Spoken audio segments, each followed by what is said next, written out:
Regardez cette vidéo et après je vais vous poser une question. Ici, là, on nous traite comme des esclaves. C'est comme ça on nous appelle. Quand tu veux parler, on dit qu'on t'a acheté. Donc on fait de toi ce qu'on veut.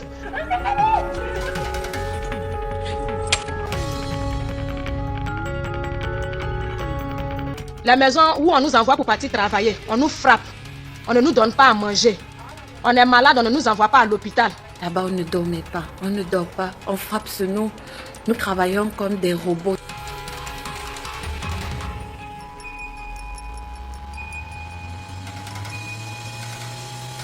شلون يكون عندك خادم بالبيت ويكون جوازها عنده؟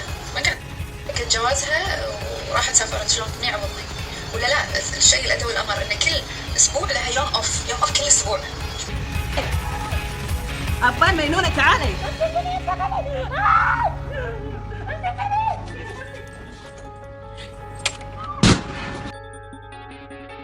Et maintenant, laissez-moi vous poser une petite question. Ce qu'ils font, est-ce que c'est bien ou est-ce que c'est mal? Ce qu'ils font, ce que vous avez vu dans cette vidéo, ce qu'ils font, est-ce que c'est bien ou est-ce que c'est mal?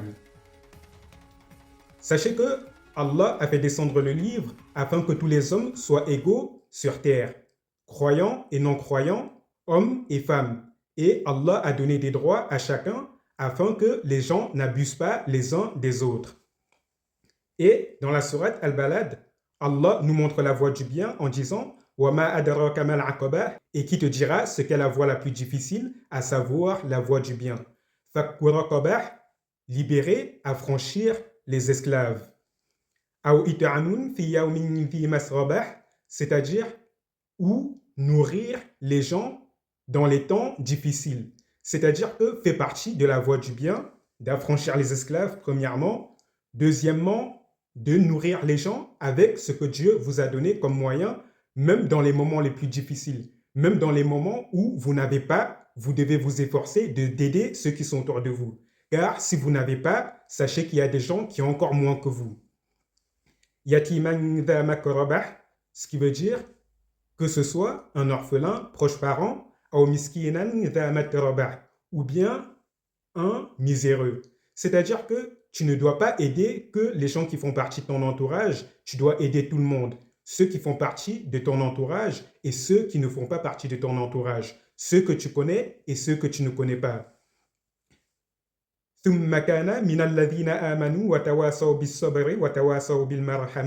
C'est-à-dire qu'il ne suffit pas seulement d'affranchir les esclaves, d'aider les pauvres et de nourrir les orphelins et les miséreux, même quand on n'a pas. Il ne suffit pas seulement de faire cela, il faut aussi être croyant, croire en Dieu et croire au jour dernier, le jour où tu vas être récompensé pour tout le bien que tu as fait. Car il n'y a pas de perte dans ce monde. Si tu fais le bien, tu es récompensé par le bien, et si tu fais le mal, tu es rétribué selon le mal que tu as fait. Puis Allah termine en disant وَتَوَاصَوْا بِالصَّبْرِ وَتَوَاصَوْا بِالْمَرْحَمَةِ. C'est-à-dire qu'il ne suffit pas de faire tout ce que je vous ai dit de faire là une seule fois et c'est bon. C'est-à-dire que ça doit se faire continuellement. Tout le temps, tu dois affranchir les esclaves, tu dois leur donner leur liberté. Tout le temps, tu dois nourrir les gens, tout le temps, tu dois aider les pauvres qui sont autour de toi.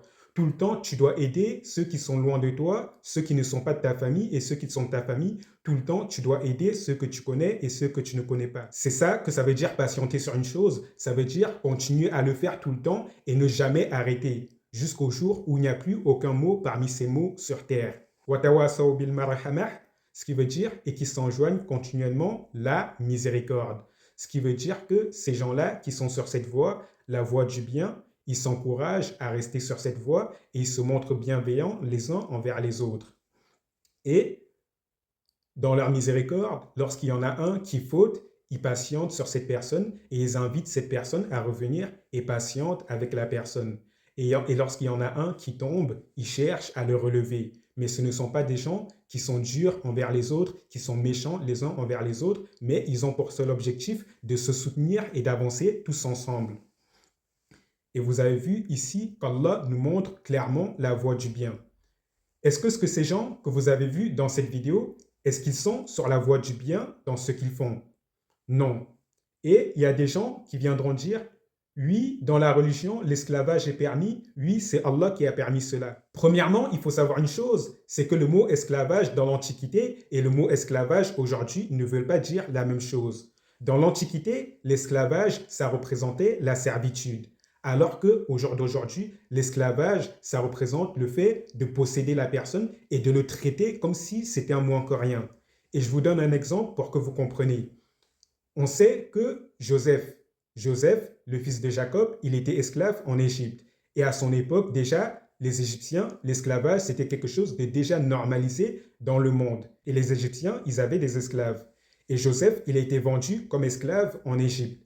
Et Potiphar, celui à qui Joseph a été vendu comme esclave, est-ce qu'il traitait mal Joseph? Non. Au contraire, il a vu que Joseph était une bonne personne, il a fait de lui le chef de sa maison et il lui a confié toute son autorité lorsqu'il est absent. C'est-à-dire que dans la maison de Potiphar, Joseph, c'était la personne la plus importante après lui. C'est-à-dire qu'il administrait la maison de Potiphar et lorsqu'il disait de faire quelque chose, les gens devaient le faire. Lorsqu'il disait de ne pas faire quelque chose, les gens ne devaient pas le faire et Potiphar lui faisait entièrement confiance. Et là, vous voyez déjà qu'un esclave, dans ce temps-là, ce n'est pas du tout la même chose qu'un esclave comme on l'entend aujourd'hui. Et je vous donne encore un autre exemple, l'exemple du servant d'Abraham. Abraham, il avait des servants. Et parmi ses servants, il y a celui à qui il avait confié la mission d'aller trouver une femme pour son fils Isaac. Et lorsqu'il lui a confié la mission, qu'est-ce qu'il a fait? Il a mis des bracelets autour de son poignet et il a tenu ses reins et il a fait des complaintes pour lui. Et lorsqu'on met des bracelets autour des poignets de quelqu'un, traditionnellement, ça veut dire qu'on honore la personne, ça veut dire qu'on confère notre autorité à la personne. C'est ça que ça veut dire dans la noblesse quand on met des bracelets aux mains de quelqu'un. Et de la même manière que quand Joseph, lorsque Pharaon de l'Égypte l'a honoré, après qu'il ait interprété le rêve de Pharaon, Pharaon lui a mis ses bracelets à la main et il a été paré de colliers dans son anoblissement.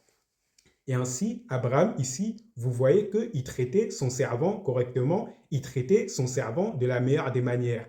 Jusqu'au jour où son servant, un parmi ses servants, s'était disputé avec le servant de son neveu Lot. Et qu'est-ce que Abraham a décidé comme décision après cela? Est-ce qu'il a décidé de blâmer son servant? Non. Il a dit, nos servants se disputent, ça veut dire que la contrée, elle est trop petite pour nous, il faut qu'on se sépare d'ici. Choisis la direction dans laquelle tu vas aller et moi j'irai dans la direction opposée. C'est-à-dire que même quand ses servants, ils rentraient en litige contre les servants de quelqu'un d'autre, ils prenaient des décisions sages qui ne portaient pas nuisance à ses servants.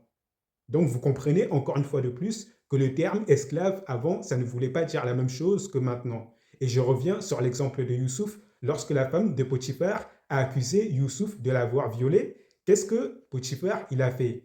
Il n'a pas décidé de sanctionner Youssouf directement, il n'a pas décidé de sanctionner Joseph directement. Mais il a demandé un jugement afin de savoir si Joseph est innocent ou pas. Et parmi ceux qui avaient de la sagesse, il a dit de vérifier les vêtements de Joseph. Et il a dit que si les vêtements de Joseph sont déchirés par derrière, ça veut dire que c'est sa femme qui est en train de mentir.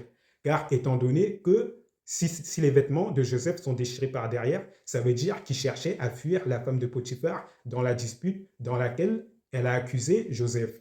Et ils ont vérifié les vêtements de Joseph et ils ont vu que c'était déchiré de derrière. Et là, ils ont conclu que sa femme, c'était une menteuse et que Joseph était innocent. Car pour déchirer un vêtement de derrière, il faut que la personne fuit. Il faut que la personne dont on tire le vêtement soit en train de fuir. Et ainsi, quand Potiphar s'est rendu compte que c'est Joseph qui était sur la vérité et que c'est sa femme qui mentait, quand bien même Joseph c'était son esclave et que sa femme c'était son épouse, il a préféré avoir confiance en Joseph. Donc vous comprenez encore une fois de plus que le terme esclave avant, ça ne veut pas du tout dire la même chose que esclave aujourd'hui. Et je vous cite encore l'exemple de Hajar, la femme d'Abraham. Hajar, la servante de Sarah. Hajar, elle était esclave en Égypte. Et le roi de l'Égypte, il a donné comme esclave à la femme d'Abraham. Et comme la femme d'Abraham était stérile, elle a permis à Abraham d'avoir un enfant avec sa servante. Et Abraham a traité Hajar comme si c'était sa propre femme. Abraham a traité Hajar comme si c'était sa propre femme et elle est la mère d'Ismaël et elle est la mère de la moitié des descendants d'Abraham aujourd'hui. Et vous n'entendrez jamais une histoire venir dire que Sarah a frappé Hajar ou bien que Abraham a nourri sa femme alors que Hajar elle mourait de faim. Vous n'entendrez jamais cela, mais au contraire, même Hajar, elle faisait confiance à Abraham à 100%, tellement c'était un homme juste. Donc, encore une fois de plus, tout ça pour vous montrer que le mot esclave dans l'Antiquité, ça voulait dire quelqu'un qui est sous votre servitude, votre servant. Alors que le mot esclave aujourd'hui, ça veut dire quelqu'un que vous possédez, qui est pour vous comme un objet dont vous puisez, dont vous essorez et vous maltraitez. Et une fois que vous avez détruit l'objet, vous le jetez. Vous comprenez la nuance entre les choses. Et vous voyez ces gens-là qu'on a vus dans la vidéo, premièrement, leur objectif n'est pas d'affranchir les esclaves, leur objectif c'est d'en posséder et d'en abuser. Donc premièrement, ils vont dans le sens contraire de ce qu'Allah a ordonné. Allah a ordonné d'affranchir les esclaves et si dans les premières générations, Allah a permis d'avoir les esclaves, c'est parce qu'à ce moment-là, c'était une main-d'œuvre indispensable. Et malgré le fait que c'était une main-d'œuvre indispensable, Allah a ordonné de les honorer et de leur donner leurs droits et de ne pas leur faire du mal. Et aujourd'hui, avec toutes les main-d'œuvre qu'on a et avec tous les salariés qu'on peut avoir, on peut largement se passer de l'esclavage, on peut se passer de cela. Donc, à partir d'aujourd'hui, le verset où Allah il ordonne d'affranchir les esclaves, il prime sur tous les autres versets parce que les autres versets où Allah a ordonné de donner les droits aux esclaves, c'est parce qu'on était dans un contexte où on ne pouvait pas affranchir tous les esclaves. Mais malgré ça, Allah a ordonné de les affranchir continuellement, comme je vous l'ai expliqué dès le début dans la sourate Al-Balad. Et aujourd'hui, c'est ce que les musulmans doivent faire. Ils ne doivent plus avoir cette mentalité de vouloir posséder des esclaves, de vouloir posséder des gens dont ils vont abuser. Ils doivent avoir la mentalité de donner sa liberté à chacun. Car ils ont les moyens d'offrir un contrat de travail à ces gens. Et si tu as un moyen d'offrir un contrat de travail à quelqu'un, pourquoi tu vas le traiter comme un esclave? C'est complètement stupide. Bref, j'ai déjà traité le sujet, mais si je suis revenu dessus aujourd'hui, c'est pour mettre les points sur les i afin de montrer ce qui est bien à faire et afin que les gens sachent ce qu'il ne faut pas faire. Et afin aussi que vous ne tombez pas dans les pièges des apostats qui aiment bien se servir de ce genre de choses pour vous pousser à croire que la religion est mauvaise, alors que dans la religion, il y a des nuances qu'il faut connaître. Et par exemple, je vous ai donné la nuance de l'interprétation du mot esclave avant et de l'interprétation du mot esclave aujourd'hui. Et vous voyez que c'est complètement différent. Dans la religion, ce qu'on appelle un esclave dans la religion, c'est un servant, c'est un salarié. Ce qu'on appelle un salarié ici en France, c'est ce qu'on appelle un servant, un esclave dans la religion.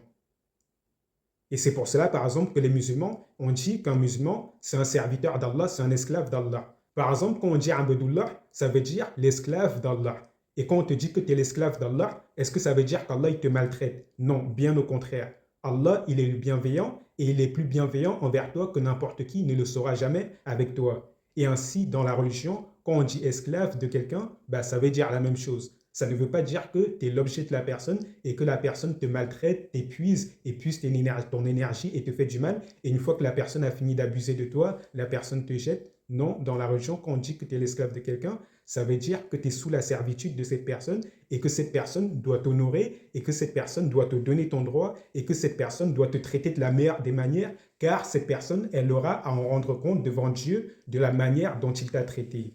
Alors qu'au jour d'aujourd'hui, par exemple, ceux qui sont dans le salariat, leur patron, il les maltraite. Donc, en conclusion, ils sont dans une situation qui est pire de celle d'un esclave dans la religion. Et bref, tout cela, encore une fois de plus, ce n'est pas pour vous dire qu'il faut continuer à avoir des esclaves. Je vous ai cité le verset. Allah dit « Affranchir les esclaves fait partie de la voie du bien ». Puis Allah, dans la suite des versets, il dit « Watawasaw bis-sabri watawasaw bil-marhamah ». C'est-à-dire que les croyants, ils doivent affranchir tous les esclaves continuellement et que tant qu'il y en a, ils devront continuer à les affranchir et devront continuer à se montrer bienveillants les uns envers les autres. Voilà la voie sur laquelle Allah a mis les croyants, la voie de l'affranchissement des esclaves et la voie de la bienveillance et de la miséricorde les uns envers les autres.